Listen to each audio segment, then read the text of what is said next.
சித்தாரே ஸமீன் per. இது வந்து ஒரு ஹாலிவுட் படத்தோட ரீமேக் தான். சாம்பியன்ஸ் அப்படிங்கிற ஒரு படம். ஆனால் இது வந்து அவ்வளோ அழகாக எடுத்திருந்தாங்க. இந்த படத்தோட ட்ரெய்லர்லேயே நமக்கு என்ன கதை அப்படிங்கிற மாதிரி தெரிஞ்சிருக்கும். கொஞ்சம் மென்டலி சேலஞ்ச்டு அப்படி இருக்கிறவங்களுக்கு ஒரு பேஸ்கெட் பால் கோச் போகிறாரு. போனதுக்கப்புறம் என்ன நடக்குது அப்படிங்கிறது தான் ஒரு சின்ன ஒரு ஸ்டோரி லைன். ஆனால் இந்த படத்தில் எவ்வளோ டேக்அவேஸ் இருக்குது அப்படின்னு சொல்லிக்கிட்டே இருக்கலாம்.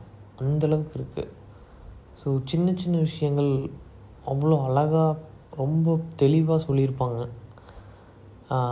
இந்த மாதிரி மென்டலி சேலஞ்சாக இருக்கிறவங்கள நம்ம எப்படி பார்க்கணும், அது வந்து அவங்களோட குறை இல்லை, அது வந்து ஒரு நேச்சுரல் டிஸார்டர், அந்த மாதிரி தான் வந்து இதை நம்ம பார்க்கணும். ஸோ அந்த மாதிரி இதில் நிறைய டேக்அவேஸ் இருக்குது. ஸோ ஒருவேளை நான் நிறைய டைம் திங்க் பண்ணியிருக்கேன், நமக்கு இந்த மாதிரி ஒரு குழந்த பிறந்தா எப்படி இருக்கும், ஸோ அதை எப்படி வளர்த்தணும், அந்த மாதிரி பயம்லாம் எனக்கு இருந்திருக்கு. ஸோ எத்தனை பேர்த்துக்கு இருக்குன்னு கூட தெரில. இதையெல்லாம் எப்படி அப்ரோச் பண்ணுறது அப்படிங்கிற மாதிரி ஒரு ஸ்டோரி லைன் கூட இருக்கும் இதில் வந்து அவங்கள பார்த்துக்கிற ஒரு கார்டியன் மாதிரி ஒருத்தர் இருப்பார்.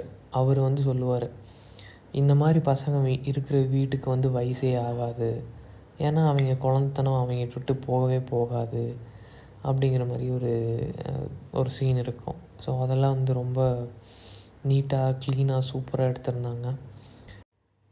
எப்படி இவங்களுக்கு ஆக்டிங் சொல்லி கொடுத்தாங்கன்னு தான் எனக்கு ஒன்றும் புரியவே இல்லை. அவ்வளோ அழகாக எல்லாம் நடிச்சிருந்தாங்க. அண்ட் ஜெனிலியா இந்த படத்தில் ஓவர் க்யூட்டாக இருந்தாங்க. எனக்கு ரொம்ப பிடிச்சிருந்துச்சு ஜெனிலியாவை. ஸோ இந்த படம்லாம் வந்து கண்டிப்பாக ஒரு சொசைட்டிக்கு தேவையான படம். அவங்கள எப்படி ட்ரீட் பண்ணணும், அவங்க வந்தாங்கன்னா அவங்கள ஒரு குழந்த மாதிரி தான் வச்சுக்கணும் அப்படிங்கிற மாதிரி நிறைய டேக்அவேஸ் இருக்கும். கண்டிப்பாக பார்க்கலாம். நல்ல காமெடி படம். So go and watch it.